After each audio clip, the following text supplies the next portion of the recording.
தமிழ்நாட்டில் எஸ்ஐஆர் படிவங்களை சமர்ப்பிக்க இன்றே கடைசி நாள். வாக்காளர் பட்டியல் சிறப்பு திருத்த பணி நவம்பர் 4ஆம் தேதி தொடங்கப்பட்டது. விநியோகிக்கப்பட்ட 6,40,00,000 படிவங்களில் 6,38,000 படிவங்கள் பதிவேற்றம் செய்யப்பட்டுள்ளன.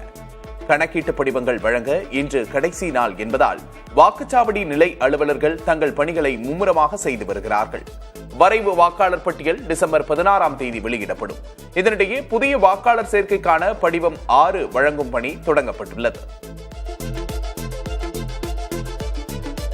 2026 சட்டமன்ற தேர்தல் தொடர்பாக தமிழக தலைமை தேர்தல் அதிகாரி அர்ச்சனா பட்நாயக் ஆலோசனை மேற்கொண்டார்.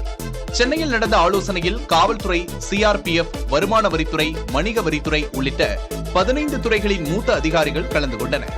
தேர்தலுக்கான பணிகள் மற்றும் ஏற்பாடுகள், பாதுகாப்பு சார்ந்த விஷயங்கள், தேர்தல் நடத்தை விதிமுறைகளை அமல்படுத்துவது, பணப்பட்டுவாடாவை தடுப்பது உள்ளிட்ட முன்னேற்பாடுகள் குறித்து அர்ச்சனா பட்நாயக் ஆலோசித்தார். சென்னை ஆழ்வார்பேட்டை பகுதியில் உள்ள வாக்குச்சாவடியில் என் வாக்குச்சாவடி வெற்றி வாக்குச்சாவடி பரப்புரையின் 2ஆம் கட்டத்தை தமிழக முதல்வரும் திமுக தலைவருமான மு.க. ஸ்டாலின் தொடங்கி வைத்தார். இதுகுறித்து எக்ஸ் தளத்தில் பதிவிட்டுள்ள அவர், எந்த ஷா வந்தாலும் எத்தனை திட்டம் போட்டாலும் தமிழ்நாடு என்றைக்குமே டெல்லிக்கு அவுட் ஆஃப் கண்ட்ரோல் தான் என்று கூறியுள்ளார்.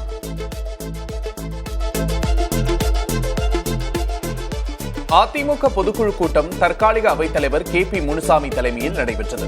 உடல்நிலை சரியில்லாத காரணத்தால் அவைத்தலைவர் தமிழ்மகன் உசைன் பொதுக்குழுவுக்கு தலைமை ஏற்கவில்லை. வழக்கமாக அவைத்தலைவர் தலைமையில் அதிமுக பொதுக்குழு நடைபெறும் நிலையில் தமிழ்மகன் உசைன் இல்லாததால் தற்காலிக அவைத்தலைவராக கே.பி. முனுசாமி தேர்வு செய்யப்பட்டு அவரது தலைமையில் பொதுக்குழு கூட்டம் நடைபெற்றது. சட்டப்பேரவை தேர்தலுக்காக அமைக்கப்பட்டுள்ள கூட்டணிக்கு அதிமுக தலைமை தாங்குவதாக அக்கட்சியின் பொதுக்குழு கூட்டத்தில் தீர்மானம் நிறைவேற்றப்பட்டுள்ளது. திமுகவை வீழ்த்த ஒருமித்த கருத்துடைய கட்சிகளுடன் கூட்டணி என அதிமுக பொதுக்குழுவில் தீர்மானம் நிறைவேற்றப்பட்டது. கூட்டணியில் இடம்பெறும் மேலும் சில கட்சிகள் குறித்து முடிவெடுக்கும் முழு அதிகாரத்தை அதிமுக பொதுச் செயலர் எடப்பாடி கே. பழனிசாமிக்கு ஒருமனதாக வழங்கப்படுவதாக பொதுக்குழுவில் தீர்மானம் நிறைவேற்றப்பட்டுள்ளது. தேர்தலுக்கு 1 மாதத்துக்கு முன்பு அற்புதமான கூட்டணி அமைக்கப்படும் என்று அதிமுக பொதுச் செயலாளர் எடப்பாடி கே. பழனிசாமி தெரிவித்துள்ளார். அதிமுக சொந்த பலமுள்ள கட்சி என குறிப்பிட்ட அவர், திமுக மக்கள் செல்வாக்கை இழந்த கட்சி என்றும் கூட்டணியை நம்பியே ஸ்டாலின் இருப்பதாகவும் விமர்சித்தார். அதிமுக தனிப்பெரும்பான்மையோடு ஆட்சி அமைக்கும் என்றும் பழனிசாமி நம்பிக்கை தெரிவித்தார்.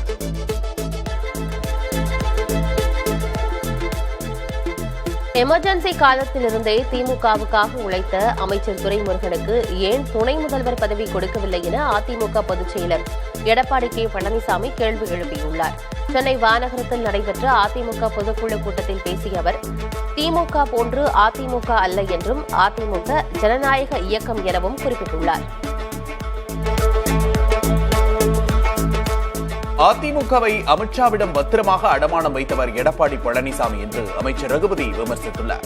அதிமுக பொதுக்குழுவில் எடப்பாடி பழனிசாமி பேசியதற்கு எதிர்வினையாற்றியுள்ள அமைச்சர் ரகுபதி, அதிமுக ஆட்சியின் போது நடந்த தவறுகளை எல்லாம் மறைத்துவிட்டு சிறப்பான ஆட்சியை கொடுத்தோம் என சோற்றுக்குள் பூசணிக்காயை பழனிசாமி மறைப்பதாக தெரிவித்துள்ளார்.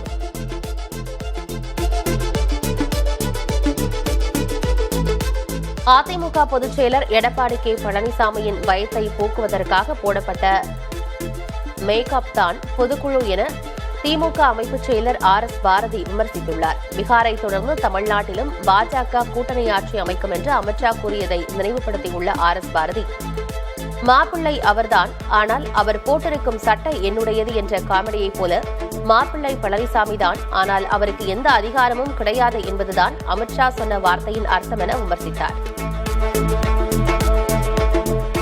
உடன் இருந்து கொண்டு உறவாடி கெடுக்கும் அரசியல் புரோக்கர்களிடம் ஜாக்கிரதையாக இருக்க வேண்டும் என முன்னாள் அமைச்சர் CV சண்முகம் தெரிவித்துள்ளார்.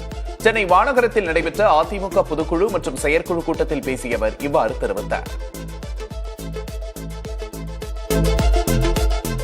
தமிழ்நாடு நன்றாக இருக்க வேண்டும் என விரும்புகிறவர்கள் அதிமுக மீண்டும் ஒன்றிணைய வேண்டும் என விரும்புவதாக முன்னாள் முதலமைச்சர் O. பன்னீர்செல்வம் தெரிவித்திருக்கிறார்.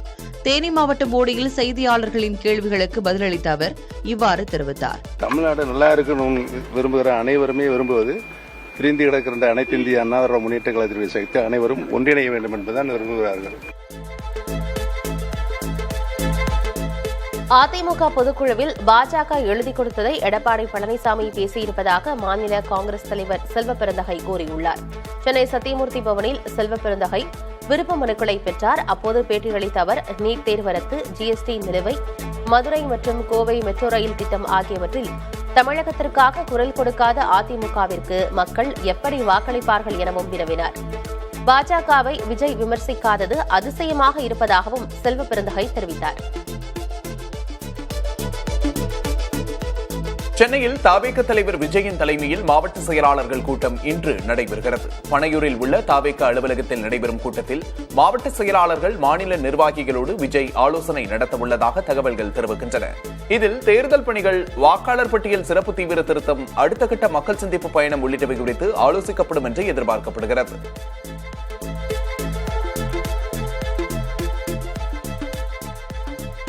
தேர்தல் ஆணையத்தை வாக்குத் திருட்டின் கருவியாக பாஜக அரசு மாற்றியிருப்பதாக மக்களவை எதிர்க்கட்சித் தலைவர் ராகுல் காந்தி குற்றம் சாட்டியுள்ளார். மக்களவையில் நடைபெற்ற தேர்தல் சீர்திருத்தங்கள் தொடர்பான விவாதத்தில் பேசிய ராகுல் காந்தி சில கேள்விகளை முன்வைத்தார். அதில் தேர்தல் ஆணையத்தின் தேர்வுக்குழுவில் இருந்து ஏன் உச்சநீதிமன்ற தலைமை நீதிபதி நீக்கப்பட்டார் என்று கேள்வி எழுப்பினார். இதுகுறித்து விவாதத்திற்கு தயாரா எனவும் மத்திய உள்துறை அமைச்சர் அமித் ஷாவுக்கு ராகுல் காந்தி சவால் விடுத்தார். ராகுல் காந்தி சொல்வது போல வாக்கு திருட்டு நடைபெற்றிருந்தால் கடந்த 11 ஆண்டுகளாக பல்வேறு மாநில தேர்தல்களில் காங்கிரஸ் வெற்றி பெற்றது எப்படி என்று மத்திய உள்துறை அமைச்சர் அமித் ஷா வினவியுள்ளார். ராகுலின் குற்றச்சாட்டுகளுக்கு ஆவேசமாக பதிலளித்த அமித் ஷா, காங்கிரசின் தோல்விக்கு காரணம் அக்கட்சி தலைமைதான் என்று விமர்சித்தார்.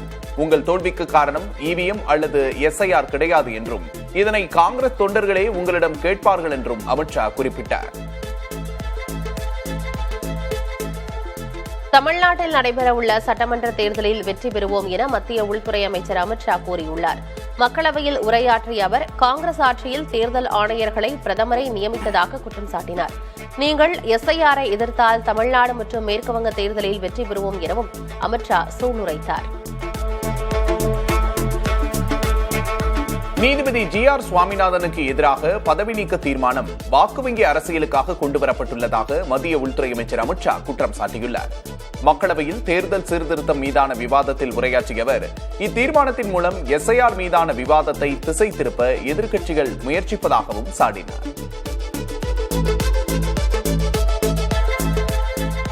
வாக்காளர் பட்டியல் சிறப்பு திருத்த நடவடிக்கையால் தமிழகத்தில் 1 கோடி வாக்காளர்களின் உரிமை பறிபோகும் நிலை ஏற்பட்டுள்ளதாக விடுதலை சிறுத்தைகள் கட்சியின் தலைவர் திருமாவளவன் தெரிவித்தார். எஸ்ஐஆர் தொடர்பான மக்களவை விவாதத்தில் பங்கேற்று பேசிய அவர், வாக்குரிமை மட்டுமல்ல குடியுரிமையையும் பரிசோதிக்கும் எஸ்ஐஆர் பணியை உடனே நிறுத்த வேண்டும் என வலியுறுத்தினார்.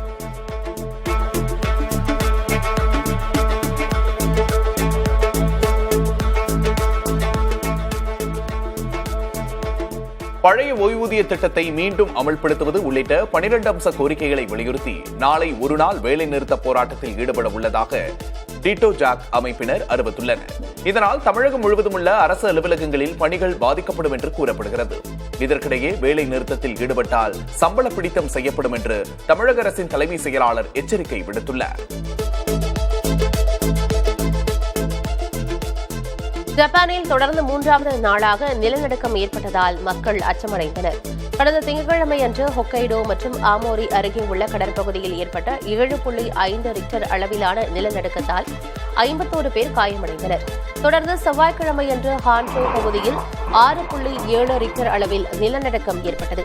இந்நிலையில் 3வது நாளாக நேற்று ஹொக்கைடோ மற்றும் ஆமோரி பகுதிகளில் 6.5 ரிக்டர் அளவில் நிலநடுக்கம் ஏற்பட்டுள்ளது.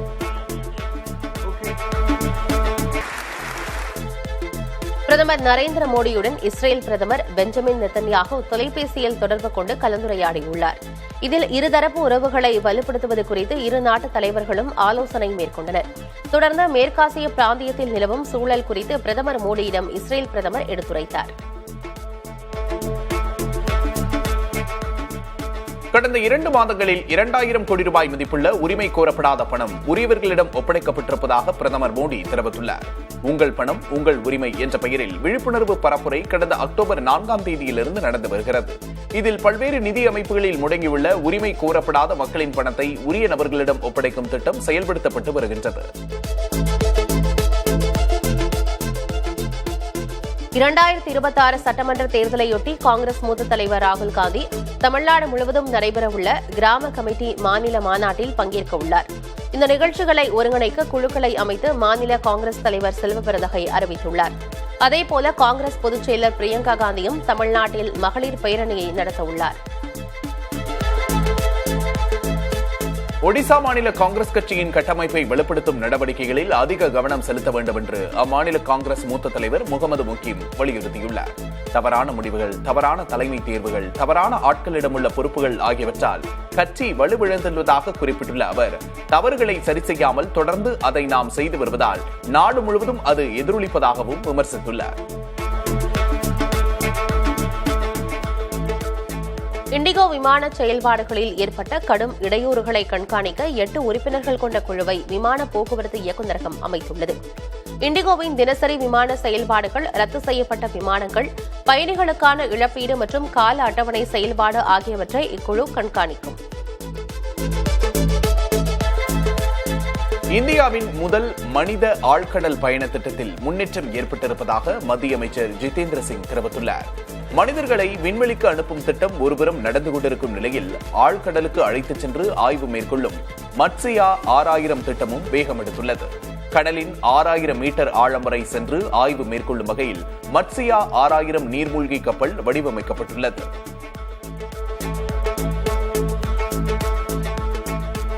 நில அளவர்கள் மற்றும் வரைவாளர் பணிக்கு தேர்வு செய்யப்பட்டவர்களுக்கான பணி நியமன ஆணைகளை முதல்வர் மு.க.ஸ்டாலின் வழங்கினார். சென்னை தலைமைச் செயலகத்தில் நடைபெற்ற நிகழ்ச்சியில் தமிழ்நாடு அரசு பணியாளர் தேர்வாணையம் மூலம் 376 நில அளவர்கள் மற்றும் 100 வரைவாளர்கள் பணியிடங்களுக்கு தேர்வானவர்களுக்கான பணி நியமன ஆணைகளை முதல்வர் மு.க.ஸ்டாலின் வழங்கினார். ஓய்வு பெற்ற 42 பத்திரிகையாளர்களுக்கு மாதந்தோறும் 12,000 ரூபாய் ஓய்வூதியம் வழங்குவதற்கான ஆணைகளையும் அவர் வழங்கினார். பாஜக மாநில தலைவர் நயினார் நாகேந்திரனை டெபாசிட் இழக்கச் செய்வோம் என்று தாவேக நிர்வாகி செங்கோட்டையன் பேசியிருந்த நிலையில், செங்கோட்டையன் திருநெல்வேலியிலேயே வந்து போட்டியிடப் போகிறாரா என்று நயினார் நாகேந்திரன் கேள்வி எழுப்பியுள்ளார். காஞ்சிபுரம் அருகே பரப்புரைக்கு பின்பு செய்தியாளர்களை சந்தித்த அவர் தாவேக குறித்து நியாயமான கருத்தையே கூறியதாகவும் குறிப்பிட்டார். வரும் சட்டமன்ற தேர்தலில் எந்த கட்சிக்கும் அறுதி பெரும்பான்மை கிடைக்காது என அமமுக பொதுச் செயலர் டிடிவி தினகரன் தெரிவித்தார். சேலத்தில் செய்தியாளர்களிடம் பேசிய அவர், வரும் சட்டமன்ற தேர்தலில் பல்வேறு கட்சிகளிடையே கடும் போட்டி நிலவுகிறது என்றும் கூட்டணி ஆட்சி அமைய வாய்ப்புள்ளதாகவும் குறிப்பிட்டார். திருப்பரங்குன்றம் மலையில் உள்ள சிக்கந்தர் பாதுஷா தர்காவில் வெடிகுண்டு இருப்பதாக மின்னஞ்சல் மூலம் வந்த மிரட்டலை அடுத்து வெடிகுண்டு தடுப்பு பிரிவு போலீசார் சோதனை மேற்கொண்டனர். மலைக்கு பின்புறம் உள்ள காசி விஸ்வநாதர் கோவிலிலும் வெடிகுண்டு சோதனை நடைபெற்றது. இந்த சோதனையின் போது வெடிகுண்டு எதுவும் கிடைக்காத நிலையில் இமெயில் மூலம் வந்த மிரட்டல் வெறும் மிரட்டல் மட்டுமே என்பது தெரியவந்தது. திருப்பரங்குன்றம் மலையுச்சியில் உள்ள தூண் தீப தூணா அல்லது நில அளவை கல்லா என்ற சர்ச்சை குறித்து மாநில தொல்லியல் துறை ஆய்வு மேற்கொண்டது. மாவட்ட ஆட்சியர் உத்தரவின் பேரில் இணை இயக்குநர் யதீஷ்குமார் தலைமையில் 7 அதிகாரிகள் கொண்ட குழு 3 மணி நேரமாக மலையுச்சியில் உள்ள தூணை ஆய்வு செய்தது. இந்த தூணில் தீபம் ஏற்ற கோரி இந்து அமைப்புகள் நீதிமன்றத்தில் வழக்கு தொடுத்தன. சென்னையில் ஆபரண தங்கத்தின் விலை சற்று அதிகரித்துள்ளது. கிராமுக்கு 30 ரூபாய் அதிகரித்து 1 கிராம் 12,030 ரூபாய்க்கு விற்பனையாகிறது. ஒரு சவரன் தங்கம் 240 ரூபாய் உயர்ந்து 96,240 ரூபாய்க்கு விற்பனை செய்யப்படுகிறது. வெள்ளியின் விலை கிராமுக்கு 8 ரூபாய் உயர்ந்து 207 ரூபாய்க்கும், 1 கிலோ வெள்ளி 2,07,000 ரூபாயாகவும் உள்ளது. கடந்த ஓராண்டில் தங்கத்தை ஒப்பிட வெள்ளி விலை மிக பெரும் ஏற்றம் கண்டுள்ளது. ஓராண்டில் தங்கம் 60% உயர்வு கண்ட நிலையில் வெள்ளி விலையோ 100% உயர்வு கண்டுள்ளது. கடந்த ஆண்டு டிசம்பரில் 1 கிராம் வெள்ளி 100 ரூபாய் என்ற அளவில் இருந்தது. தற்போது 1 கிராம் வெள்ளி 207 ரூபாயாகவும், 1 கிலோ வெள்ளி 2,07,000 ரூபாயாகவும் உயர்வு கண்டுள்ளது. சென்னையில் நடைபெற்ற ஜூனியர் ஹாக்கி உலகக்கோப்பையின் வெண்கலப் பதக்க போட்டியில் அர்ஜென்டினாவை தோற்கடித்து இந்தியா வெண்கலத்தை வென்றது. போட்டியின் 3வது நிமிடத்தில் அர்ஜென்டினா அணிக்கு பெனால்டி வாய்ப்பு கிடைத்தது. இதனை நிக்கோலஸ் ரோட்ரிகஸ் கோலாக மாற்றினார். பின்னர் 44வது நிமிடத்தில் சாண்டியாகோ பெர்னாண்டஸ் இன்னொரு கோலை அடித்தார். முதல் 3 குவார்ட்டர்களில் இந்திய அணி மோசமாக விளையாடினாலும் கடைசி 15 நிமிடங்களில் இந்தியா 4 கோல்கள் அடித்து வெண்கலப் பதக்கத்தை வென்றது. கோவையில் கல்லூரி மாணவி கூட்டு பாலியல் வன்கொடுமை செய்யப்பட்ட வழக்கில் கைது செய்யப்பட்ட 3 பேரிடம் குற்றப்பத்திரிகை நகல் வழங்கப்பட்டது. இதைத் தொடர்ந்து 12ஆம் தேதி விசாரணை நடைபெற உள்ளது. அந்த நாளில் இந்த வழக்கு மகளிர் நீதிமன்றத்திற்கு மாற்றப்படலாம் என எதிர்பார்க்கப்படுகிறது. கோவையில் நவம்பர் 2ஆம் தேதியன்று விமான நிலையம் பின்புறம் கல்லூரி மாணவியை கருப்பசாமி, தவசி, காளீஸ்வரன் ஆகியோர் கூட்டாக வன்கொடுமை செய்ததாக போலீசார் வழக்கு பதிவு செய்த நிலையில் 3 சுட்டுப் பிடிக்கப்பட்டனர். சாவர்கரின் பெயரில் வழங்கப்படும் விருதை ஏற்கப் போவதில்லை என்று காங்கிரஸ் எம்பி சசி தரூர் திட்டவட்டமாக தெரிவித்துள்ளார். புதுடெல்லியில் ஹைரேஞ்ச் கிராமப்புற மேம்பாட்டு சங்கத்தின் 2025ஆம் ஆண்டுக்கான வீர சாவர்கர் சர்வதேச விருதை பெறுபவர்களின் பட்டியலில் காங்கிரஸ் எம்பி சசி தரூரின் பெயர் இடம்பெற்றிருந்தது. பொங்கல் பண்டிகையை முன்னிட்டு புதுச்சேரி அரசு 750 ரூபாய் மதிப்புள்ள 5 மளிகைப் பொருட்கள் அடங்கிய சிறப்பு பரிசு தொகுப்பை அறிவித்துள்ளது. அரசு ஊழியர்கள் மற்றும் கௌரவ ரேஷன் அட்டைதாரர்கள் தவிர்த்து புதுச்சேரி, காரைக்கால், மாஹே மற்றும் ஏனாமில் உள்ள சுமார் 3.5 லட்சம் ரேஷன் அட்டைதாரர்களுக்கு இந்த பரிசு வழங்கப்படும். இந்த பரிசு தொகுப்பில் 4 கிலோ பச்சரிசி, 1 கிலோ நாட்டு சர்க்கரை, 1 கிலோ பாசிப்பருப்பு, 300 கிராம் நெய், 1 லிட்டர் சூரியகாந்தி எண்ணெய் மற்றும் ஒரு பை ஆகியவை இடம்பெறும். நலன் குமாரசாமி இயக்கத்தில் கார்த்தி நடித்துள்ள வா வாத்தியார் திரைப்படத்தை வெளியிட சென்னை உயர்நீதிமன்றம் தடை விதித்து உத்தரவிட்டுள்ளது. படத்தின் தயாரிப்பாளர் ஞானவேல் ராஜா தங்களிடம் பெற்ற கடனை வட்டியுடன் சேர்த்து 21,78 லட்சம் ரூபாய் கொடுத்தால்தான் படத்தை வெளியிட வேண்டும் என கூறி சென்னை உயர்நீதிமன்றத்தில் மனுதாரர் தரப்பில் வழக்கு தொடரப்பட்டது. கள்ளக்குறிச்சி மாவட்டம் சங்கராபுரம் அரசு மருத்துவமனையில் நோயாளிக்கு தூய்மை பணியாளர் சிகிச்சை அளித்ததாக சர்ச்சை எழுந்த நிலையில் அவர் பன்னோக்கு சுகாதார பணியாளர் என்று வட்டார மருத்துவ அலுவலர் தெரிவித்துள்ளார். சங்கராபுரம் அரசு மருத்துவமனையில் தலையில் அடிபட்ட பெண்ணுக்கு தூய்மை பணியாளர் சிகிச்சை அளித்த வீடியோ பரவியது. 9 அம்ச கோரிக்கைகளை வலியுறுத்தி சென்னையில் தமிழ்நாடு அனைத்து கண்டெய்னர் டாரஸ் மற்றும் லாரி உரிமையாளர்கள் சங்கத்தினர் போராட்டத்தில் ஈடுபட்டனர். அப்போது ஆன்லைன் வழக்கு மற்றும் எஃப்சி கட்டணம் உயர்வு போன்றவற்றை திரும்பப் பெற வலியுறுத்தி முழக்கமிட்டனர். தமிழ்நாடு முழுவதும் லாரி உரிமையாளர்கள் காலவரையற்ற வேலை நிறுத்த போராட்டத்தில் ஈடுபட்டு வருகின்றனர் என்பது குறிப்பிடத்தக்கது. இலங்கை கடற்படையினரால் கைது செய்யப்பட்ட மயிலாடுதுறை மீனவர்கள் 13 பேர் விடுதலை செய்யப்பட்டனர். இந்த வழக்கு ஊர்காவல்துறை நீதிமன்றத்தில் விசாரிக்கப்பட்டு மீனவர்களை நிபந்தனையோடு விடுதலை செய்தது. படகு ஓட்டுநர் ராமையாவுக்கு 11 லட்சம் ரூபாய் அபராதம் விதிக்கப்பட்டது. மேலும் 6 மாத சிறை தண்டனையும் விதிக்கப்பட்டது. அபராத தொகையை கட்ட தவறினால் மேலும் 3 மாதம் சிறை தண்டனையும் அனுபவிக்க வேண்டும் என்றும் இதன் பிறகு மீனவர் ராமையா வெளிக்கடை சிறைக்கு மாற்றப்பட்டார். தமிழ்நாட்டில் மணல் கொள்ளையை தடுக்க எடுக்கப்பட்ட நடவடிக்கைகள் குறித்து அறிக்கை தாக்கல் செய்ய தமிழ்நாடு அரசுக்கு சென்னை உயர்நீதிமன்றம் உத்தரவிட்டுள்ளது. மணல் கொள்ளை தொடர்பான வழக்கை விசாரித்த நீதிபதிகள் மணல் கொள்ளையில் ஈடுபடுபவர்களுக்கு அபராதம் விதிப்பது மட்டும் போதாது என்றும் குற்றவியல் நடவடிக்கை எடுக்க வேண்டும் எனவும் குறிப்பிட்டனர். கனிம வளங்கள் நாட்டின் சொத்து எனவும் அவற்றை கொள்ளையடிக்க அனுமதிக்க முடியாது எனவும் தெரிவித்தனர்.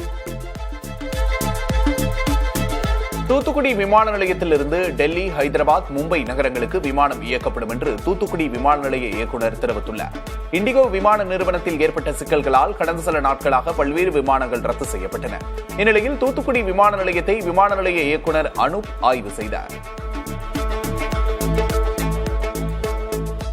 ஆஸ்திரேலியாவில் 16 வயதிற்கு உட்பட்டவர்கள் சமூக ஊடகங்களை பயன்படுத்த கொண்டுவரப்பட்ட தடை அமலுக்கு வந்துள்ளது. இதையடுத்து 16 வயதிற்குட்பட்ட சிறார் பெயரில் இருந்த சமூக ஊடக கணக்குகள் அனைத்தும் தடை செய்யப்பட்டுள்ளன. யூடியூப், இன்ஸ்டாகிராம், டிக்டாக், பேஸ்புக் உள்ளிட்ட 10 வகையான தளங்களில் சிறார் கணக்குகள் முடக்கப்பட்டுள்ளது. தாய்லாந்து, கம்போடியா இடையே மீண்டும் தாக்குதல் தொடங்கியிருப்பதால் லட்சக்கணக்கானோர் இடம்பெயர்ந்துள்ளனர். அமெரிக்க அதிபர் டிரம்பின் முயற்சியால் தாய்லாந்து, கம்போடியா இடையே கடந்த ஜூலையில் அமைதி ஒப்பந்தம் மேற்கொள்ளப்பட்டது. இந்த நிலையில் தற்போது மீண்டும் இரு நாடுகளின் எல்லைப் பகுதிகளில் தாக்குதல் தொடங்கியிருப்பதால் தாய்லாந்தில் 4 லட்சத்திற்கும் மேற்பட்டோர் எல்லையோர பகுதிகளில் இருந்து வெளியேற்றப்பட்டனர். கம்போடியாவிலும் சுமார் 1.5 லட்சம் கிராம மக்கள் பாதுகாப்பான இடங்களில் தஞ்சமடைந்துள்ளனர். இந்த நிலையில் மீண்டும் அமைதி திரும்புவதற்கு இரு நாடுகளிடமும் தொலைபேசியில் பேச உள்ளதாக டொனால்டு டிரம்ப் தெரிவித்துள்ளார்.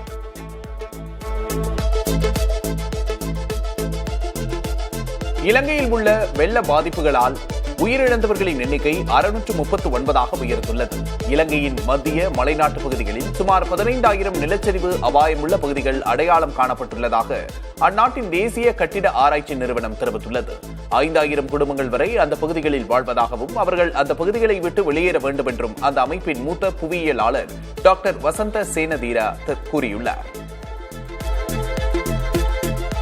பாலைவன பூமியான சவுதி அரேபியாவில் எதிர்பாராத விதமாக பெய்து வரும் கனமழையால் 8 பகுதிகளில் அந்நாட்டு வானிலை மையம் சிவப்பு, ஆரஞ்சு மற்றும் மஞ்சள் எச்சரிக்கைகளை வெளியிட்டுள்ளது. மதீனா மற்றும் வடக்கு எல்லை பகுதிகள் சிவப்பு எச்சரிக்கையின் கீழ் வந்துள்ளன.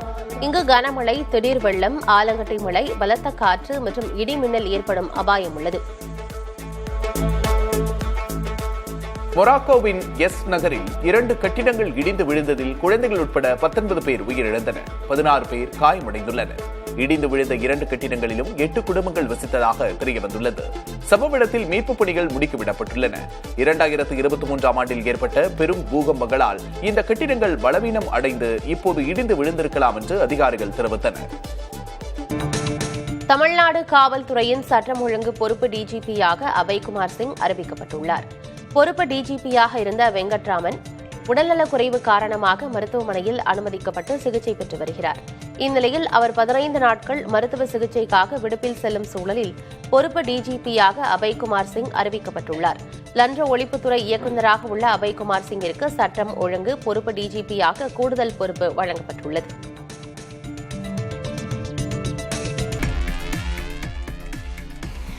சாவர்கரின் பெயரில் வழங்கப்படும் விருதை ஏற்கப் போவதில்லை என காங்கிரஸ் எம்பி சசி தரூர் திட்டவட்டமாக தெரிவித்துள்ளார். புதுடெல்லியில் ஹைரேஞ்ச் கிராமப்புற மேம்பாட்டு சங்கத்தின் 2025ஆம் ஆண்டுக்கான வீர சாவர்கர் சர்வதேச விருதை பெறுபவர்களின் பட்டியலில் காங்கிரஸ் எம்பி சசி தரூரின் பெயர் இடம்பெற்றிருந்தது. இது காங்கிரசார் மத்தியில் சலசலப்பை ஏற்படுத்திய நிலையில் சாவர்கரின் பெயரிலான விருதை பெற்றுக்கொள்ள தாம் ஒப்புக்கொள்ளாத சூழலில் தமது பெயரை அறிவித்தது ஏற்பாட்டாளர்களின் பொறுப்பற்ற செயல் எனவும் அவர் காட்டமாக தெரிவித்தார்.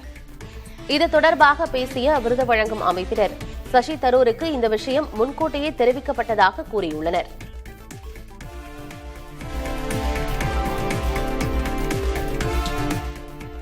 அமேசான் நிறுவனம் இந்தியாவில் அடுத்த 5 ஆண்டுகளில் சுமார் 3,14,000 கோடி ரூபாயை முதலீடு செய்ய உள்ளது. டெல்லியில் நடைபெற்ற கருத்தரங்கு ஒன்றில் இந்த தகவலை அமேசான் உயர் அதிகாரி அமித் அகர்வால் தெரிவித்தார். கடந்த 15 ஆண்டுகளில் சுமார் 4 லட்சம் கோடி ரூபாயை இந்தியாவில் முதலீடு செய்துள்ளதாகவும் அவர் கூறினார். புதிதாக செய்யப்பட உள்ள முதலீடுகள் மூலம் நேரடியாகவும் மறைமுகமாகவும் 10 லட்சம் வேலைவாய்ப்புகள் உருவாகும் என்றும் அமித் அகர்வால் கூறினார். முன்னதாக இந்தியாவில் அடுத்த 5 ஆண்டுகளில் மைக்ரோசாப்ட் நிறுவனம் 1,57,000 கோடி ரூபாயும், கூகுள் 1,35,000 கோடி ரூபாயும் முதலீடு செய்வதாக அறிவித்திருந்தனர். கேரள கடலோரத்தில் உள்ள 3 பகுதிகள் உட்பட 13 ஆழ்கடல் பகுதிகளுக்கான கனிமச் சுரங்க ஏலத்தை மத்திய அரசு தொடங்கியுள்ளது. ஆழ்கடலில் புதைந்துள்ள கனிமங்களை எடுப்பதற்காக இந்த ஏலம் நடத்தப்படுகிறது. ஆழ்கடல் கனிம ஏல விதிகள் 2024 படி ஏலதாரர் சுரங்கப் பணிகளை தொடங்குவதற்கு முன்பு சுற்றுச்சூழல் பாதுகாப்பு உள்ளிட்ட அனைத்து துறை அனுமதிகளையும் ஆட்சேபணையில் லாட் சான்றிதழ்களையும் பெறுவது கட்டாயம். நாட்டின் ஆழ்கடல் கனிம வளங்களை முறையாக பயன்படுத்தும் நோக்கில் ஏலம் விடப்படுவதாக மத்திய அரசு தெரிவித்துள்ளது.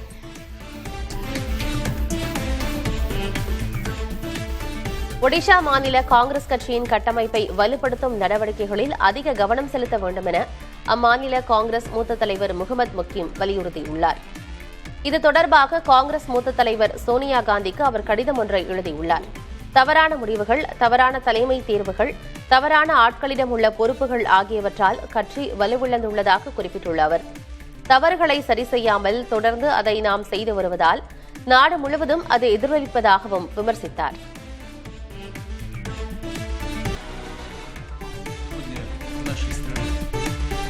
இந்தியா பன்முகத்தன்மையில் ஒற்றுமை கொண்ட நாடாக திகழ்வதாக ரஷ்ய அதிபர் விளாடிமிர் புட்டின் பாராட்டியுள்ளார். மாஸ்கோவில் நிகழ்ச்சி ஒன்றில் பேசிய புட்டின் அண்மையில் தான் மேற்கொண்ட இந்திய பயணம் குறித்து பேசினார். இந்தியாவில் ஹிந்தி மட்டுமே பேசப்படுவதில்லை என்றும் பிற மொழிகளை பேசுபவர்கள் அதிகமாக இருக்கிறார்கள் என தெரியவந்ததாகவும் அவர் குறிப்பிட்டார். பல்வேறு கலாச்சாரங்கள், மொழிகள், இனக்குழுக்களுடன் ஒற்றுமையாக இருக்கும் இந்தியா பன்முகத்தன்மையில் ஒற்றுமையாக இருப்பதாக புட்டின் புகழாரம் சூட்டினார். இந்திய திரைப்படங்கள் ரஷ்யாவில் பெற்ற வரவேற்பு குறித்தும் அவர் சுட்டிக்காட்டினார். இலங்கையின் மாத்தளை மாவட்டம் அம்போக்கா பகுதியில் ஏற்பட்ட மண் சரிவில் ஒரே குடும்பத்தைச் சேர்ந்த 7 பேரின் உடல்கள் கண்டுபிடிக்கப்பட்ட நிலையில் அவர்களை தேடும் பணியில் அந்த வீட்டில் வளர்க்கப்பட்ட நாய் முக்கிய தகவலை வழங்கியதாக மீட்பு அதிகாரிகள் தெரிவித்தனர். அம்போக்கா பகுதியில் அண்மையில் ஏற்பட்ட கடும் மண் சரிவில் 7 பேர் உயிரிழந்தனர். இடிபாடுகள் அகற்றப்படாத நிலையில் தேடுதல் கடினமாக இருந்த போதும் குடும்ப நாய் புதையுண்டிருந்த இடங்களை சுட்டிக்காட்டியதை தொடர்ந்து உடல்கள் மீட்கப்பட்டன. உள்ளூர் மக்கள் மலைப்பகுதிகளில் காடழிப்பு மற்றும் கட்டுமான நடவடிக்கைகள் அதிகரித்ததே நிலச்சரிவு அபாயத்திற்கு காரணம் என நிபுணர்கள் கூறினர். தாய்லாந்து கம்போடியா இடையே மீண்டும் தாக்குதல் தொடங்கியிருப்பதால் லட்சக்கணக்கானோர் இடம்பெயர்ந்துள்ளனர். அமெரிக்க அதிபர் டிரம்பின் முயற்சியால் தாய்லாந்து கம்போடியா இடையே கடந்த ஜூலையில் அமைதி ஒப்பந்தம் மேற்கொள்ளப்பட்டது. இந்த நிலையில் தற்போது மீண்டும் இரு நாடுகளின் எல்லைப் பகுதிகளில் தாக்குதல் தொடங்கியிருப்பதால் தாய்லாந்தில் 4 லட்சத்திற்கும் மேற்பட்டோர் எல்லையோர பகுதிகளில் இருந்து வெளியேற்றப்பட்டனர். கம்போடியாவிலும் சுமார் 1.5 லட்சம் கிராம மக்கள் பாதுகாப்பான இடங்களில் தஞ்சமடைந்துள்ளனர். இந்த நிலையில் மீண்டும் அமைதி திரும்புவதற்கு இரு நாடுகளிடமும் தொலைபேசியில் பேச உள்ளதாக டொனால்டு டிரம்ப் தெரிவித்துள்ளார். சென்னை மெரினா கடற்கரை பகுதியில் பெருநகர வளர்ச்சி குழுமத்தின் சார்பாக மெரினா பாரம்பரிய வழித்தடம் அமைக்கும் பணி நடைபெற்று வருகிறது. இந்த பாரம்பரிய வழித்தடம் உழைப்பாளர் சிலையிலிருந்து கலங்கரை விளக்கம் வரையில் 2.31 கிலோமீட்டருக்கு அமைகிறது. இதில் மிதிவண்டி பாதையும் இடம்பெறுகிறது. சென்னை பல்கலைக்கழகம், ஐஸ் ஹவுஸ், விவேகானந்தர் இல்லம், கலங்கரை விளக்கம் உள்ளிட்ட 9 இடங்களில் கடற்கரையை ரசிக்கும்படி பார்வையாளர் தடங்கள் அமைக்கப்படுகிறது. மேலும் காமராஜர் சாலையில் இருபுறமும் உள்ள 9 பேருந்து நிறுத்தங்கள் மற்றும் 3 காவல் நிலையங்களை இணைக்கும் வகையில் பாதசாரி நடைபாதைகள் அமைக்கவும் திட்டமிடப்பட்டுள்ளது. அடுத்த ஆண்டு ஜனவரி இறுதிக்குள் அனைத்து பணிகளும் நிறைவுறும் என அதிகாரிகள் தெரிவித்துள்ளனர்.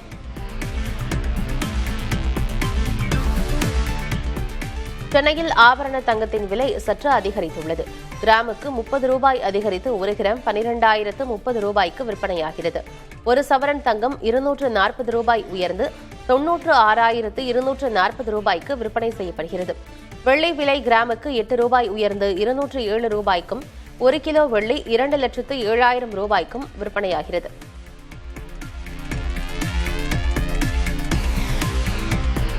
கடந்த ஓராண்டில் தங்கத்தை ஒப்பிட வெள்ளி விலை மிக பெரும் ஏற்றம் கண்டுள்ளது. ஓராண்டில் தங்கம் 60% உயர்வு கண்ட நிலையில் வெள்ளி விலையோ 100% உயர்வு கண்டுள்ளது. கடந்த ஆண்டு டிசம்பரில் 1 கிராம் வெள்ளி 100 ரூபாய் என்ற அளவில் இருந்தது. தற்போது 1 கிராம் வெள்ளி 207 ரூபாயாகவும் 1 கிலோ வெள்ளி 2,07,000 உயர்வு கண்டுள்ளது. மின்வாகன தயாரிப்பு, சோலார் பேனல் உள்ளிட்ட தொழில்துறை சார்ந்த பயன்பாடுகளுக்கு வெள்ளியின் தேவை அதிகரித்து வருவதன் காரணமாக அதன் மதிப்பும் உயர்ந்து வருகிறது.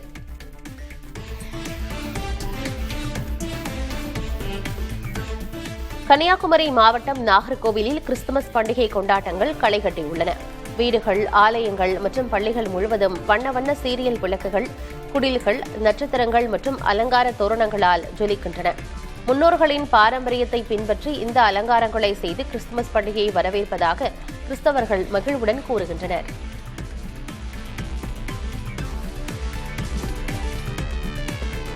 சிவகங்கை மாவட்டத்திலேயே மிகப்பெரிய கண்மாயாக கருதப்படும் மாரநாடு கண்மாய் முழுவதுமாக நீர் நிரம்பி கடல் போல காட்சியளிக்கிறது. தொடர் கனமழை காரணமாக கடந்த மாதம் வைகை ஆற்றிலிருந்து சிவகங்கை மாவட்ட பாசனத்திற்காக நீர் திறந்துவிடப்பட்டது.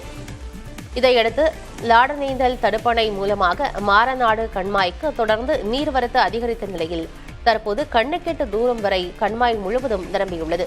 காற்றில் அலையலையாக வந்து கரையில் மோதும் நீர் தரிப்புகளால் மாரநாடு கண்மாய் குட்டி கடலாகவே காட்சியளிக்கிறது.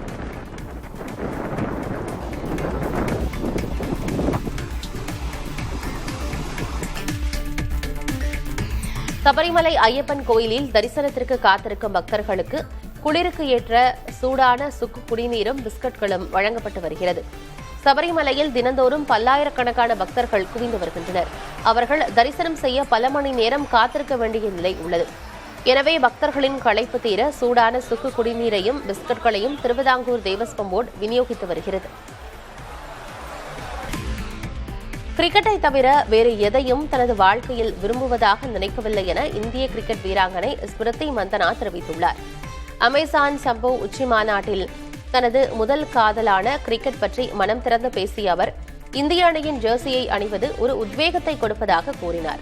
மேலும் எல்லா பிரச்சனைகளையும் ஒதுக்கி வைக்கிறது என்றும் அவர் குறிப்பிட்டார். குழந்தையாக இருந்த போதிலிருந்தே பேட்டிங் மீதான வெறி இருந்ததாகவும் அதை யாரும் புரிந்து கொள்ளவில்லை என்றும் கூறிய ஸ்மிருதி மந்தனா மனதில் எப்போதும் தான் ஒரு உலக சாம்பியன் என்று அழைக்கப்பட வேண்டும் என விரும்பியதாகவும் தெரிவித்தார்.